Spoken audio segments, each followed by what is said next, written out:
Alors, je remercie le Collège de la Cité de cette invitation donc pour la conférence inaugurale de ce cycle entièrement consacré à l'enfance. Et ce que je voudrais dire en introduction, c'est que l'intérêt spécifique pour l'enfance n'est pas nouveau, tout le monde le sait. Il y a au moins quelques siècles dans l'histoire de la pensée occidentale, mais on observe aujourd'hui une refocalisation sur cette question. Et un exemple emblématique, culturel, est la création très prochaine dans ces lieux, la Cité des Sciences, d'une Cité des Enfants, qui est un exemple qui confirme cet intérêt accru aujourd'hui pour tout ce qui tourne autour des bébés, des enfants et des adolescents. Alors l'une des raisons est sans doute, du moins par l'image qu'on en donne, que nos enfants et nos adolescents sont aujourd'hui particulièrement turbulents et, comme souvent, s'intéressent à ce qui se fait remarquer. Alors, je voudrais dire dans cette conférence, essayer d'illustrer que, en l'occurrence, même si le terme se faire remarquer n'était pas utilisé dans un sens nécessairement positif, que les enfants, les bébés comme les scientifiques ont des mécanismes communs et à ce titre, l'enfance est tout à fait remarquable. Elle est remarquable pour deux raisons, parce que, ainsi que je vais essayer de l'illustrer par quelques exemples, les bébés, les enfants et les adolescents sont très réceptifs à l'apprentissage culturel humain, d'où leur potentielle fragilité. C'est cette réceptivité de leur cerveau qui crée leur force, mais aussi leur potentielle fragilité. Et ils sont en permanence, infatigablement, des chercheurs de nouveautés et de vérité. Et c'est déjà en ce sens que le psychologue de l'enfant, Jean Piaget, avait suggéré que l'enfance soit considérée comme une histoire des sciences en raccourci. Et c'est aussi le sens, histoire des sciences en raccourci, du titre que je vous propose ce soir, avec une actualisation des données depuis l'époque de la psychologie de l'enfant piagétienne. Et ce titre est donc « L'enfance et l'histoire des sciences, bébé, enfant, savant ». Cette conférence sera un peu... je me suis beaucoup amusé en la préparant, j'espère que vous ferez partager cette émotion. Cette conférence, c'est un peu comme un voyage. Et donc, ce voyage de rapprochement, d'analogie, de comparaison, et j'espère qu'on va aller au-delà du niveau descriptif entre les enfants et les savants, va se faire autour de ce qu'on appelle en psychologie du développement une architecture cognitive. Et cette architecture cognitive va se décliner sous un certain nombre d'aspects, la perception, l'action, aussi les mises en relation entre perception et action, ce qu'on appelle dans le cerveau les couplages perception-action, l'inhibition, qui va jouer un rôle fondamental tant dans le développement cognitif de l'enfant qu'il ne l'a été dans l'inhibition des croyances erronées au cours de l'histoire des sciences et des technologies, et l'émotion. Alors, la construction du voyage, de la conférence, va suivre cette architecture cognitive et ne va pas suivre la chronologie de l'histoire des sciences. Donc on va faire des sauts très importants dans le temps, des retours en arrière. Et dernière précaution oratoire, personnellement je ne suis pas historien des sciences, je suis psychologue et neuroscientifique, donc le niveau des éléments dont je suis convaincu qu'ils sont établis et incontestables, mais le niveau des éléments que je vais vous présenter en matière d'histoire des sciences sont tout à fait élémentaires.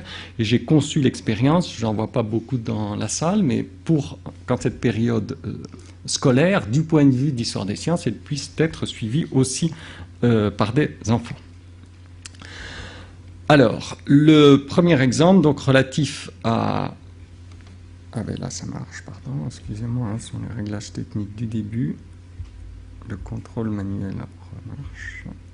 Voilà. Le premier exemple relatif à l'action, on va commencer par le principe qui est en bas à droite. L'un des exemples les plus célèbres, issu précisément de la théorie de Jean Piaget concernant le développement cognitif de l'enfant et la façon dont l'enfant va acquérir la notion de nombre. Et l'on sait depuis Piaget que si vous placez un enfant d'école maternelle de 4-5 ans face à deux alignements d'objets, en l'occurrence des babards, qu'il y en a 3 écartés et 3 resserrés, que cet enfant, comme tous les enfants du monde, quand vous lui demandez est-ce qu'on en a pareil au-dessus et en dessous, va vous répondre très rapidement et impulsivement « Ah ben non, il y en a plus là parce que c'est plus long ». Nous savons tous qu'il y en a le même nombre, c'est ce qu'on appelle le principe de conservation du nombre. Pendant très longtemps, jusqu'à l'entrée à l'école élémentaire, en quelque sorte, l'âge de raison des philosophes, l'enfant est incapable d'inhiber cette stratégie perceptive, visio-spatiale, selon laquelle longueur est égale à nombre. Alors, dans la théorie classique de psychologie du développement de Piaget, cet échec de l'enfant était fortement expliqué en termes d'action, c'est-à-dire qu'il considérait que l'enfant devait avoir construit dans son cerveau une structure cognitive qui permette une coordination mentale intériorisée de deux actions, l'idée d'écarter les objets, par exemple écarter les babards, et l'idée de les resserrer. Et que si l'enfant peut combiner ces deux actions mentalement, ce qu'on appelle la réversibilité des actions, la réversibilité opératoire, il doit réussir cette tâche et être capable de considérer qu'il y en a le même nombre, même si c'est plus long.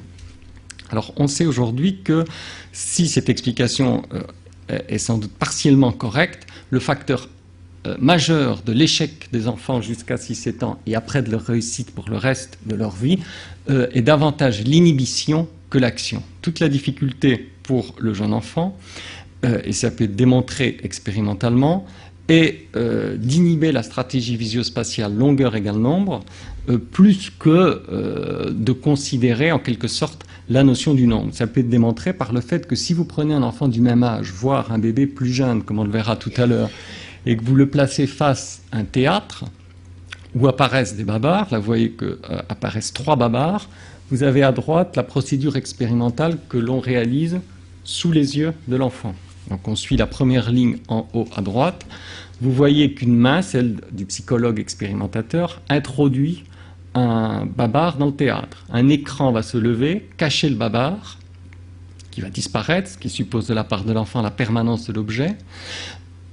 Introduction d'un second babar, l'écran s'abaisse, soit vous avez comme résultat 2 babars, ce qui est le résultat arithmétique correct, 1 plus 1 égale 2, soit vous n'avez qu'un seul babar, qui est un événement numériquement impossible.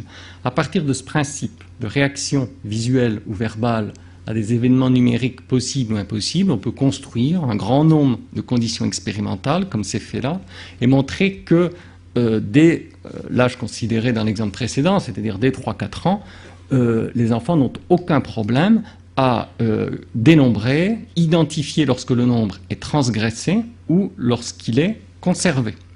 Les 2 types d'événements possibles ou impossibles qui sont présentés sous ses yeux. En revanche, si vous placez le même enfant, et c'est ce que vous voyez sur les planches en dessous, vous retrouvez la situation expérimentale que vous aviez vue sur la photo précédente. Si vous placez le même enfant face aux mêmes objets, au même nombre, mais en créant un conflit perceptif, une interférence entre le nombre et la longueur, le même enfant vous dira « Ah ben non, là il y en a plus parce que c'est plus long ». Donc ce qui se passe dans son cerveau, c'est un problème de compétition cognitive entre 2 stratégies possibles et une difficulté d'inhiber la stratégie qui est déclenchée par ce qu'il perçoit visuellement. Alors, vous pouvez vous interroger et vous dire, mais d'où peut venir cette stratégie longueur égale nombre si forte et si puissante dans le cerveau des enfants ? Et donc la nécessité d'inhiber cette croyance erronée, dont on verra tout à l'heure des exemples aussi forts et même plus puissants encore dans l'histoire des sciences.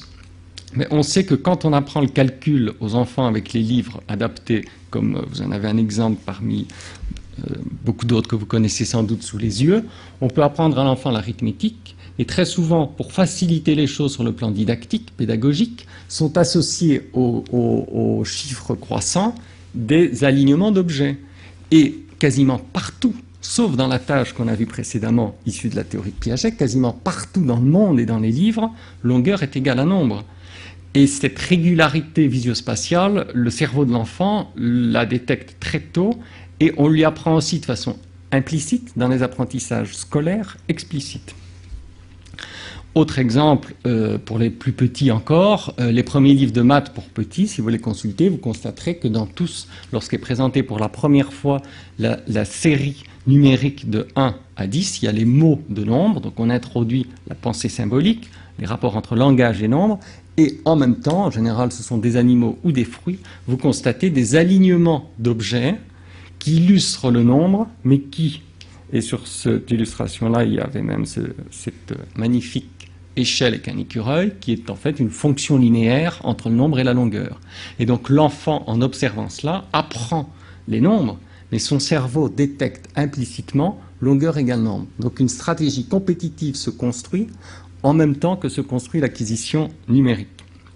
Alors vous comprenez que si vous comparez les deux situations, lorsque l'enfant du même âge ou plus grand est placé dans une situation d'écartement d'objets où il doit faire une comparaison numérique comme dans la tâche piagétienne, la difficulté pour lui est bien davantage d'inhiber longueur égale nombre, qu'il a appris au moins implicitement et qui marche partout ailleurs, que en tant que tel, être capable de comptage ou d'une structure opératoire aussi élaborée dans l'interprétation que celle dont je vous parlais tout à l'heure avec la composition des opérations directes d'écarter et inverse de resserrer.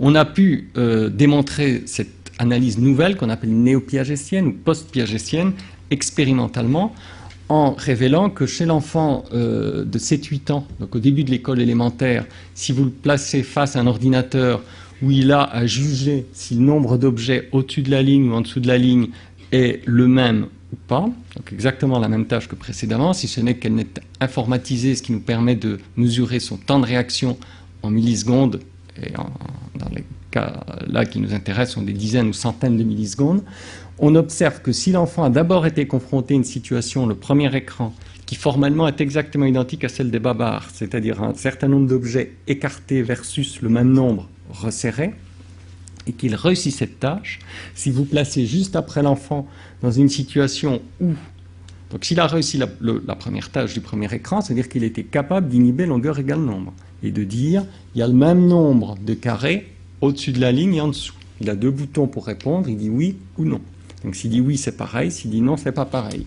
L'enfant qui réussit cette tâche, si vous le confrontez juste après un autre écran qui est construit de telle sorte que cette fois-ci, il faut faire l'inverse, c'est-à-dire que comme dans les livres pour petits que je vous ai montré tout à l'heure, ou dans les livres d'arithmétique élémentaire, longueur est égale à nombre, ce qui est le cas là. Il y en a 3 au-dessus, c'est plus long, il y en a 2 en dessous, c'est plus serré, concernant le deuxième écran. Dans ce cas-là, l'enfant réussit, mais il met, c'est ce que vous voyez sur le histogramme du dessous, l'histogramme violet, il met un temps de réaction plus long, et statistiquement plus long quand on le mesure, pour réussir le second écran, qui est très simple en fait. Longueur est égale à nombre, parce qu'il doit désinhiber ce qu'il vient d'inhiber. Et donc, ce type de situation expérimentale nous permet de tester ce jeu de compétition dans le cerveau entre deux stratégies et le fait que l'enfant doit de temps à autre appliquer une stratégie et à un autre moment inhiber ou activer la même stratégie. Alors, le premier focus, le premier aire de famille que je vais vous suggérer, vous y avez sans doute déjà pensé avec l'histoire des sciences, c'est que les exemples sont multiples de ce type dans l'histoire des sciences, de difficultés à inhiber des croyances erronées. Et le premier exemple qui est tout à fait... j'avais oublié le cerveau, pardon, je dois faire un détour par le cerveau.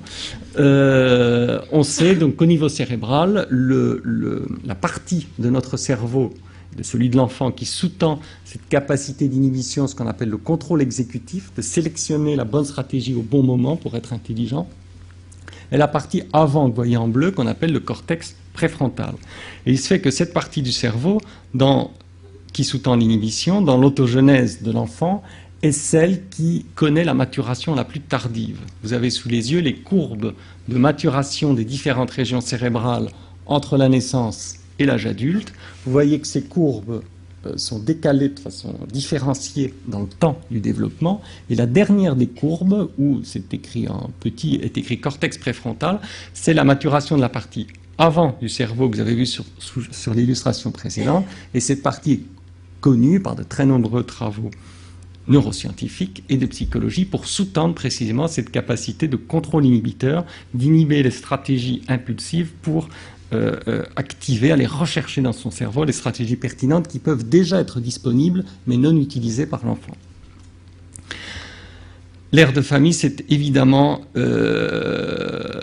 Copernic, Galilée. Le premier focus que je vous propose, qui est sans doute l'une des découvertes majeures de l'histoire des sciences et des technologies, il a bien fallu à un moment donné qu'on inhibe, et ça n'a pas été facile, vous le savez, que la Terre n'est pas le centre de l'univers, mais une planète qui tourne autour du Soleil. Et comme dans l'exemple longueur égale nombre chez l'enfant, il faut inhiber une intuition perceptive forte qu'ont les jeunes enfants et qu'ont eu les savants et tout le monde des siècles durant, selon laquelle c'est le Soleil qui tourne autour de la Terre. Alors, cette inhibition d'une croyance erronée, donc le géocentrisme, a été entravée, comme on le sait, non seulement par la perception, aussi par l'Église catholique, le procès de Galilée, et que cette inhibition dans l'histoire des sciences, comme dans le développement cognitif de l'enfant, est extrêmement longue, nécessite une maturation importante, qui dans ce cas-là est une maturation collective. Il a fallu attendre le XVIe siècle et le télescope, et je vous rappelle aussi que l'Église n'a annulé la condamnation de Galilée qu'en 1992.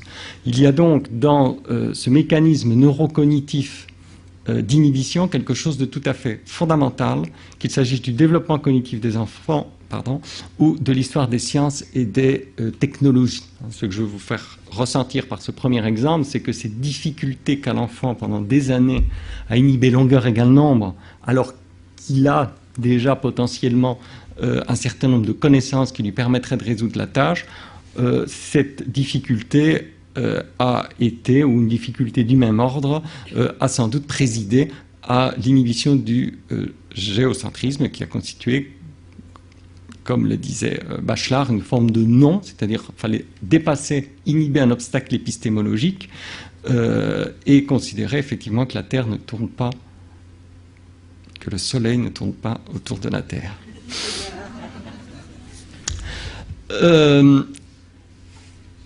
Donc, on a vu deux exemples jusqu'à présent, l'action de façon un peu critique, j'y reviendrai après sur l'action de façon plus positive, et le rôle fondamental de l'inhibition. Alors, pour essayer que l'exposé soit le plus didactique possible, je reviendrai toujours sur ce même exemple du nombre, qui, outre que ça permettra d'avoir un exemple unique, c'est bien un point commun à la fois à la construction de l'intelligence chez l'enfant et à l'histoire des sciences et des technologies, où le nombre, comme la géométrie, est au fondement des mathématiques et du développement scientifique. Alors, après avoir vu donc l'inhibition, je vais insister sur donc, un deuxième principe fondamental dans les deux développements parallèles, qui est la perception. Dans le dispositif que je vous ai montré tout à l'heure, j'ai très rapidement souligné que l'enfant était en situation de perception par rapport à un théâtre dans lequel étaient opérés des événements numériques possibles ou impossibles.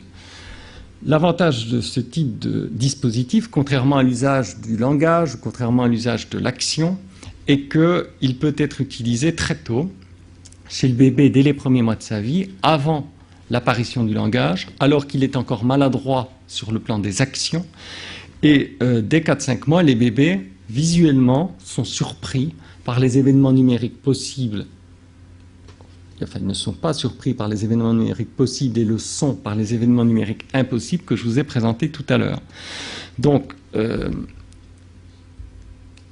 les bébés sont dans des situations comme celle que vous voyez là, face à ces figurines, là ce sont des Mickey que vous voyez de dos, face à des figurines qui créent des événements qui conservent ou qui transgressent le nombre, et dès 4-5 mois, au niveau visuel, ils manifestent leur capacité à identifier les erreurs de calcul, ce qui était une découverte fondamentale, la psychologie du développement des 10 dernières années. Donc dans ce cas-là, par rapport à l'architecture cognitive, c'est la perception qui est première.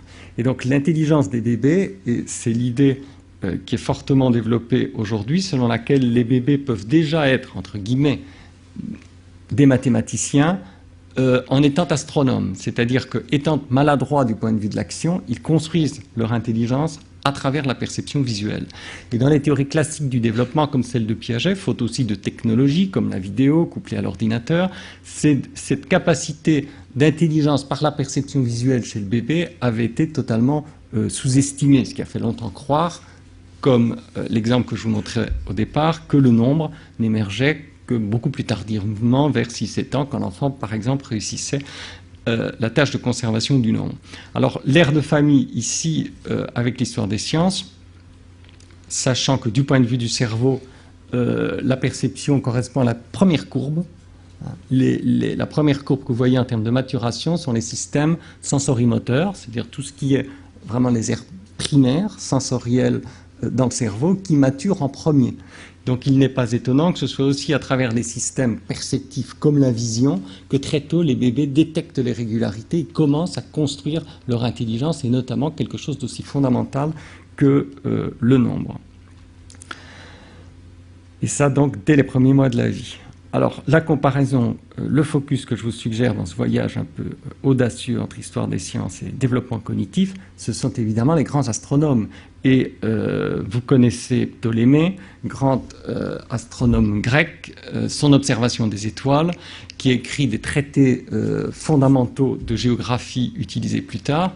Et que ce soit chez Ptolémée ou par exemple, chez les chasseurs préhistoriques qui observaient le ciel et la lune pour déterminer les jours de la chasse, comme chez le bébé, on a sans doute les premiers systèmes d'observation scientifique, en l'occurrence l'astronomie, qui ont été les prémices de l'intelligence ultérieure. Et là encore, comme pour l'inhibition, le côté précurseur de la perception, longtemps ignoré en psychologie du cognitif du bébé, le côté précurseur de la perception dans la construction de l'intelligence est aussi vrai dans le développement cognitif de l'enfant que dans l'histoire des sciences. Donc là, pardon. Donc le premier éclairage, le rôle de l'inhibition. Le rôle de la perception qui, en quelque sorte, précède l'action et va précéder l'inhibition, parce que le rôle de l'inhibition qu'on a vu est beaucoup plus tardif. Et ce sur quoi je voudrais attirer votre attention maintenant, c'est sur les mises en relation et les couplages entre perception et action, qui sont tout aussi fondamentales dans ces deux histoires. Alors, on a vu le nombre au départ sous l'angle de l'action, coordination mentale d'action. On a vu que ce n'était pas suffisant pour comprendre les échecs et les réussites des enfants qu'il fallait introduire l'inhibition. Après, dans l'analyse précédente, je vous ai suggéré l'importance de la perception.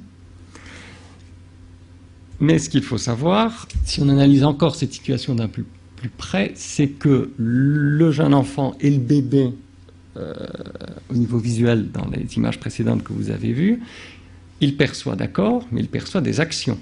Vous voyez le bras qui se tend, qui réalise par l'action des opérations arithmétiques élémentaires, c'est de l'action faite par autrui. Il y a donc une perception d'action. Et on sait que le cerveau est construit de telle sorte que quand on produit des actions, quand on les perçoit, ça active des réseaux très similaires, ce qu'on appelle la résonance motrice. Donc, après avoir mis l'accent sur la perception qu'il fallait considérer en tant que telle et qui permet de découvrir des formes très précoces d'intelligence comme les capacités numériques des 4-5 mois, il faut immédiatement se rappeler que associée à cette perception, l'action n'est jamais loin. Et elle est déjà présente ici par le fait que même si l'enfant ou le jeune bébé est relativement passif dans cette situation, il perçoit les actions d'autrui, qui elle-même, dans son cerveau, éveille déjà des actions potentielles qu'il pourra faire pour guider ses propres jugements. Donc dans ce cas-ci, je reviens à l'exemple précédent, le bébé est totalement passif, astronome en quelque sorte. Il va détecter des erreurs de calcul, donc les fondements de son intelligence à travers une perception visuelle passive alors qu'il ne peut pas utiliser l'action. Donc c'est ça sa situation d'astronome. Et l'enfant un peu plus grand pourra toujours utiliser la perception, mais pourra aussi, après avoir observé les actions d'autrui, réaliser lui-même des actions et matérialiser par exemple les résultats corrects ou incorrects dans un dispositif comme ce théâtre que vous voyez là. Donc l'accent mis sur la perception dans la découverte des compétences précoces du bébé doit, et c'est le message que je vais vous faire passer à ce niveau-là, doit toujours être considéré en couplage avec l'action. Parce que même quand l'enfant est perceptif, il perçoit des actions, et ce sont ces actions qui seront amorcées dans son cerveau et qu'il réalisera lui-même ensuite. Et dans l'histoire des sciences, comme dans le développement de l'enfant, ces couplages perception-action sont fondamentaux. On les retrouve, et ce sera le troisième focus avec notre caravelle de départ. On sait que du point de vue cérébral chez les enfants comme chez les savants, les couplages perception-action ont été décisifs. L'exemple du nombre précédent, et chez les grands navigateurs ou explorateurs, on sait que dans l'histoire des sciences et des technologies, la navigation, par exemple, est un exemple par excellence de couplage perception-action. Les premiers explorateurs ont pu, Christophe Colomb étant évidemment l'exemple le plus connu, ont pu faire leurs explorations, leur navigation, c'est-à-dire de l'action, à partir des résultats établis d'astronomie, aspect perception, et c'est ce couplage perception-action qui a permis cette exploration. Et l'élément qui est à ajouter et qui correspond, je vais avancer d'une diapo, je reviendrai après, au centre de ce couplage perception-action, c'est la transmission culturelle. À la fois du niveau perception et action, c'est en quelque sorte à l'initiative de l'enfant de faire ses actions, de percevoir les actions d'autrui, ça dépend de son attention, de sa focalisation, mais par ailleurs, il y a un rôle fondamental de la transmission culturelle, qui est vrai dans l'histoire des sciences pour la navigation. On sait très bien qu'heureusement, à chaque fois qu'on est navigateur, on va utiliser les outils de navigation existants, parce que s'il fallait réinventer les outils de navigation de l'histoire des sciences, ce serait très laborieux. Donc la transmission culturelle est essentielle. Elle l'est tout autant chez l'enfant. Pour l'exemple du nombre, pardon, excusez-moi, il faut que je le voilà.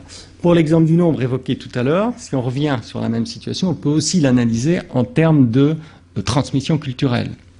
On y a vu tout à l'heure l'inhibition, le rôle de la perception, par le biais de la perception longueur également, mais la transmission culturelle est fondamentale dans les acquisitions arithmétiques. Même si le bébé a, comme on l'a vu de façon sans doute assez programmée génétiquement, dès les premiers mois de sa vie, ses capacités numériques de calcul et de détection d'erreurs de calcul, il est évident que ce n'est qu'une matière première qui sera ensuite enrichie par l'école et par les transmissions culturelles. Là, je reprends le même exemple sous le biais des apprentissages explicites.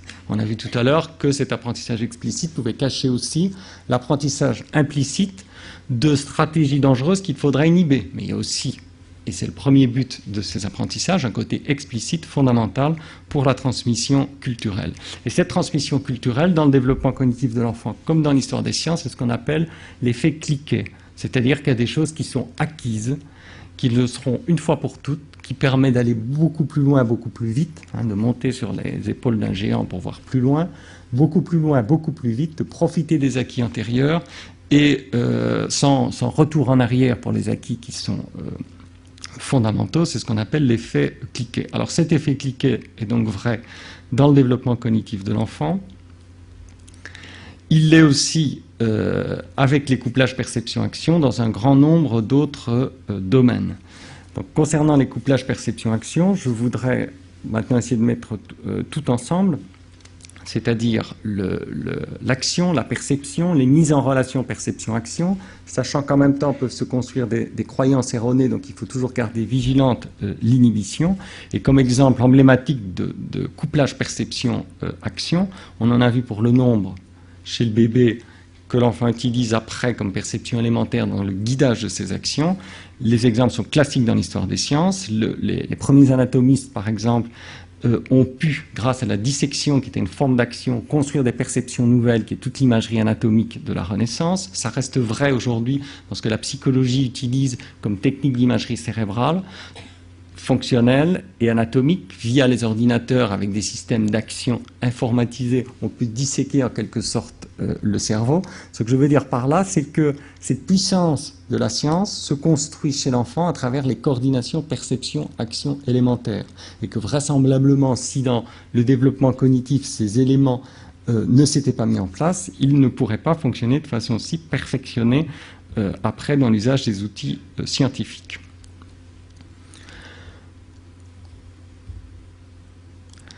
Le rôle de... petit problème de contrôle manuel. Je ne vous ai pas décrit le deuxième aspect qui est au niveau des découvertes contemporaines.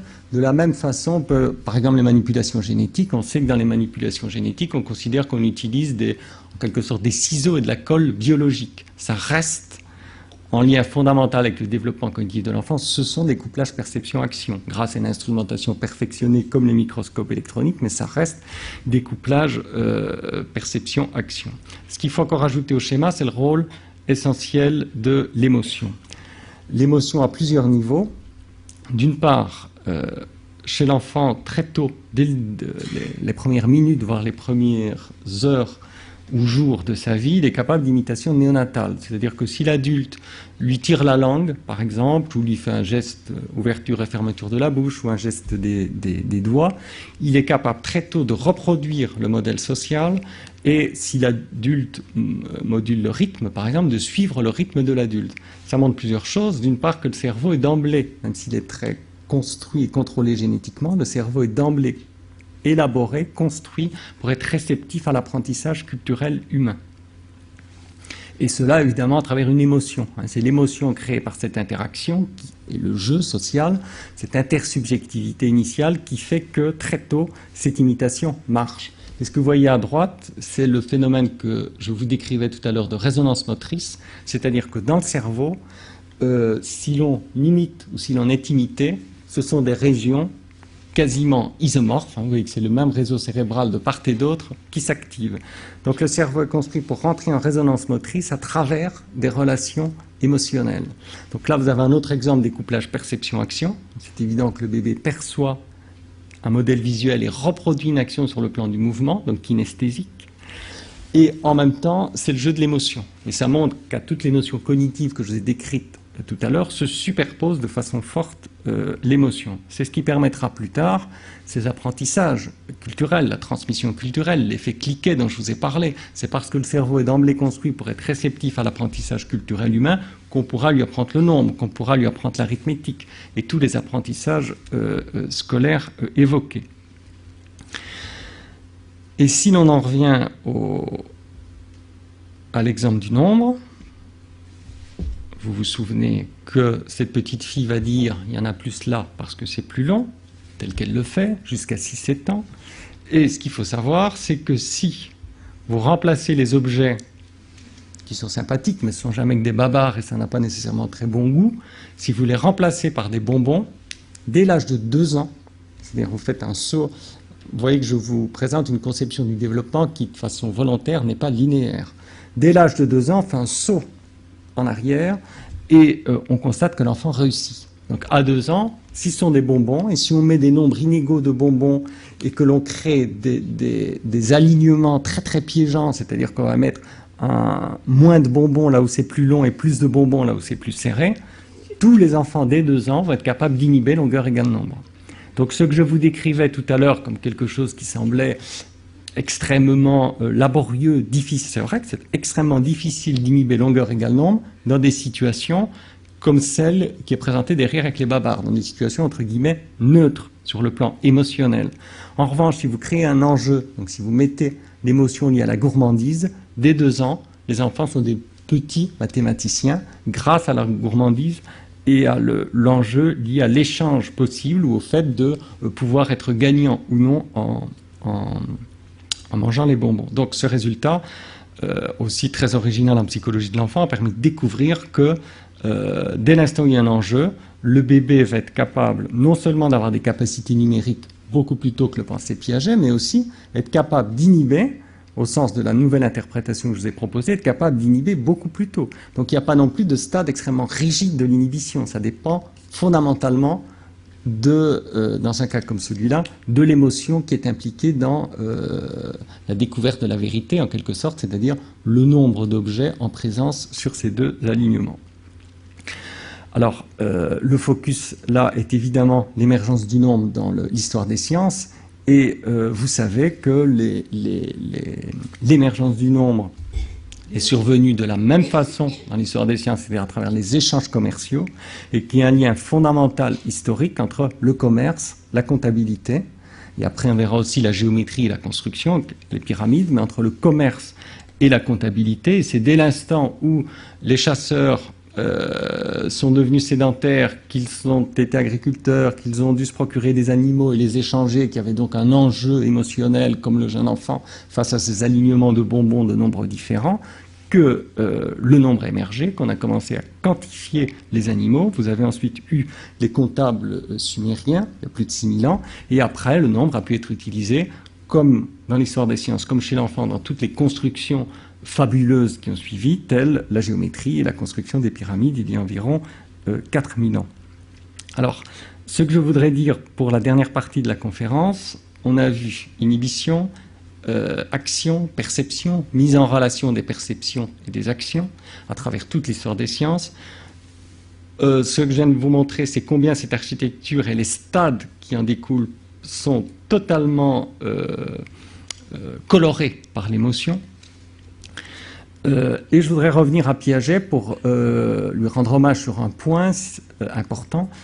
C'est que même si je vous ai montré tout à l'heure que l'action et l'interprétation en termes d'action finalement étaient un peu trop exigeantes pour réellement comprendre l'intelligence de l'enfant et que l'enfant pouvait avoir des capacités numériques beaucoup plus tôt au niveau de la perception et sans passer par l'action, l'action ça reste quand même fondamental. On l'a déjà vu par les couplages perception-action. Et c'est aussi ce qu'on appelle le constructivisme, c'est-à-dire que même si beaucoup de choses sont déjà préparées dans le cerveau dès les premiers mois de la vie, comme ces capacités du bébé à détecter des erreurs de calcul, ce qui est tout à fait extraordinaire, il n'empêche qu'il y aura des constructions ultérieures, des compétitions entre stratégies, des croyances erronées comme longueur égale nombre qu'il faudra attendre plusieurs années sous réserve de émotion ou pas émotion, plusieurs années pour pouvoir les inhiber, comme le géocentrisme a mis des siècles à pouvoir être inhibé dans l'histoire des sciences. Donc tous ces éléments font que, même s'il y a des compétences très précoces qu'on a longtemps insoupçonnées, le constructivisme est fondamental, comme vous le voyez sur cette image qui introduisait la conférence. Et ça, on le doit vraiment à Piaget, c'est-à-dire que l'action, il faut y revenir en quelque sorte, c'est-à-dire que tous les éléments que j'ai déclinés manquaient une analyse qui n'était que focalisée sur l'intelligence par l'action, mais l'action et le constructivisme, ça reste essentiel, et c'est vrai dans toute l'histoire des sciences, les pyramides évoquées tout à l'heure, et donc l'enfant, comme le savant, est aussi un ingénieur, il construit son intelligence par l'action. La vis d'Archimède, couler et flotter, qui étaient évidemment des actions qui étaient fondamentales dans la genèse du raisonnement scientifique, les ingénieurs romains, qui sont comme des enfants avec leur jeu de construction, l'action relayée par les machines nouvelles de la révolution industrielle, jusqu'aux satellites des télécommunications, qui sont vraiment les actions à distance au niveau le plus élaboré de notre histoire scientifique. Et l'exemple le plus contemporain de mise en relation, au-delà des satellites, c'est évidemment l'exemple d'Internet, de la toile, qui est une mise en relation qui permet des couplages perception-action au niveau de la mondialisation. Et tout ça mis ensemble montre que l'action et le constructivisme, tout en tenant compte de la perception, qui a sans doute été première, mais des couplages perception-action qui étaient juste à côté, des connaissances explicites que ça crée, des connaissances implicites qu'il faut inhiber, et de la modulation de l'ensemble par l'inhibition, crée en quelque sorte une architecture cognitive dont je pense, même si dans la science, ce n'est pas étudié en même temps. Vous comprenez que ce que je fais ce soir, c'est un exercice qui est un peu difficile. J'aurais pu vous faire un exposé qui ne soit que de la psychologie de l'enfant et des neurosciences, qui est ma spécialité. Un historien vous fera un exposé d'histoire des sciences. J'ai voulu reprendre et faire relever le défi qu'avait engagé Piaget, de faire un lien entre développement cognitif et histoire des sciences, sachant qu'il faudrait créer des chantiers de recherche interdisciplinaires qui regardent les processus dont je suis convaincu qu'ils ont un lien intime, tous ceux que je vous ai présentés, et qui regardent de près la façon dont on pourrait les articuler. Donc, en mettant ensemble ces bébés, ces enfants et tous ces savants, et en essayant de comprendre mieux, dans un travail interdisciplinaire, comment action, perception, inhibition, mise en relation, transmission culturelle et émotion peuvent se conjuguer tant dans le développement cognitif de l'enfant que dans l'histoire des sciences. Et ce que j'espère j'ai pu vous faire ressentir, même si c'était, comme je l'ai dit, un peu... il y avait un côté aventurier, je pense, dans ce que je vous ai et risqué dans ce que je vous ai proposé. Ce que j'essaye de faire ressentir, c'est qu'il y a presque quelque chose de mathématique comme cette pyramide qui apparaît là, presque quelque chose de mathématique dans cette ère de famille entre bébé, enfant et savant. Et c'est la conclusion, je vous donne encore une image, c'est que, pas celle-là, c'est que s'il fallait retenir un seul exemple de cette conférence dont je suis convaincu qu'il présente un lien intime entre enfant et savant, c'est vraiment celui de la difficulté d'inhiber longueur égale nombre chez l'enfant pendant toute la première partie de son développement, jusqu'à 6-7 ans, et cette inhibition du géocentrisme qui a fortement marqué et jalonné l'histoire de la pensée scientifique occidentale. Je vous remercie de votre attention et on peut débattre.